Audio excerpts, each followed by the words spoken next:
Xin chào các bạn, hôm nay chúng ta tiếp tục với phần Gillette Tool. Trong cái phần Gillette Tool, tôi sẽ hướng dẫn các bạn một cái công cụ Grid Triangular Mesh. Thì trong cái phần này tôi sẽ lấy một cái ví dụ ra.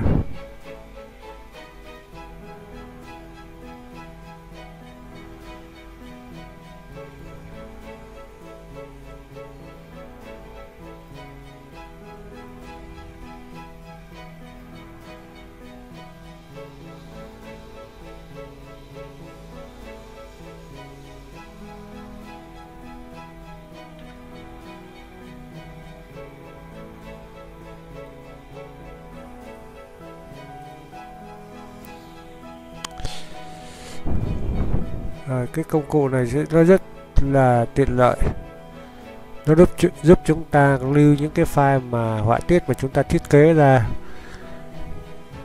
và lưu lại bằng cái đuôi STL. Cái đuôi STL này nó rất là tiện lợi khi mà chúng ta muốn bán một cái họa tiết mà chúng ta thiết kế cho một người khác, thì họ thường là yêu cầu chúng ta gửi bằng đuôi STL, rất là tiện lợi. Ở file này thì tôi sẽ hướng dẫn các bạn sử dụng cái công cụ này và cũng hướng dẫn các bạn lưu file STL.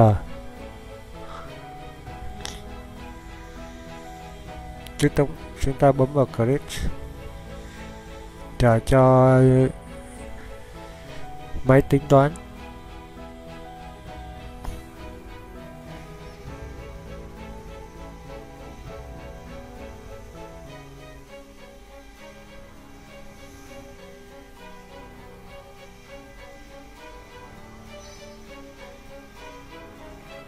Rồi.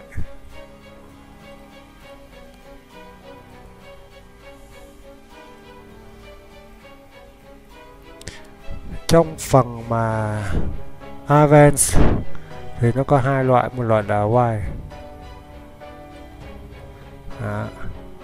form, nó ra cái dạng lưới không, một loại sharp. Ở phần này thì lúc này chúng ta mới thấy là khi lúc nó ra như màu xanh như vậy rồi thì chúng ta sẽ có thể lưu file, save file. Đó, chúng ta sẽ có thể là đổi sang đuôi STL rồi chúng ta đặt tên cho nó. Tất cả các đuôi file ở đây đều có hết ha, nhưng mà cái đuôi mà thông dụng vẫn là STL.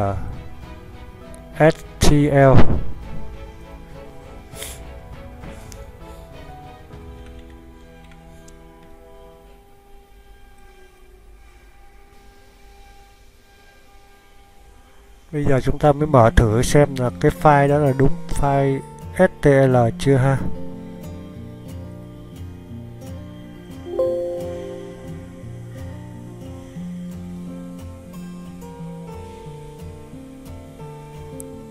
Ta vào import 3D ha. Đó, chúng ta mới thấy là chúng ta phải vào import 3D nha. Import 3D chúng ta vào cái này nó không có thấy, nó không có file đuôi STL ha.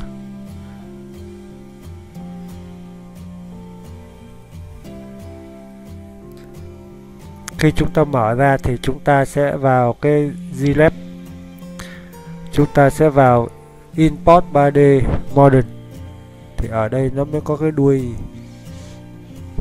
cho nó đọc STL ha.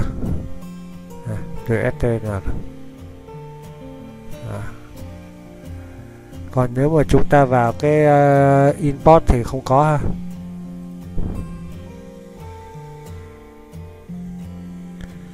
Không có đuôi STL. Do vậy chúng ta bắt buộc chúng ta phải vào cái import 3D model.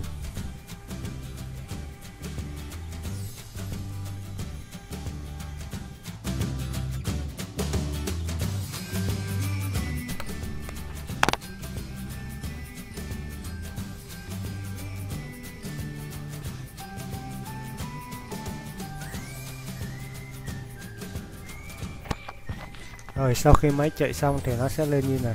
Chúng ta mở qua phần 3D view. Thì hiện nay cái này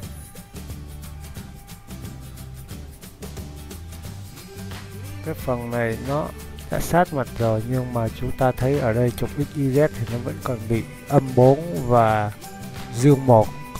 Chúng ta bấm vào center. Đó, chúng ta bấm vào center thì ở đây cái phần căn chỉnh như này là được rồi. X 460 436, độ cao là 10 ly. Chúng ta nhớ lại path. Rồi, cảm ơn các bạn đã theo dõi.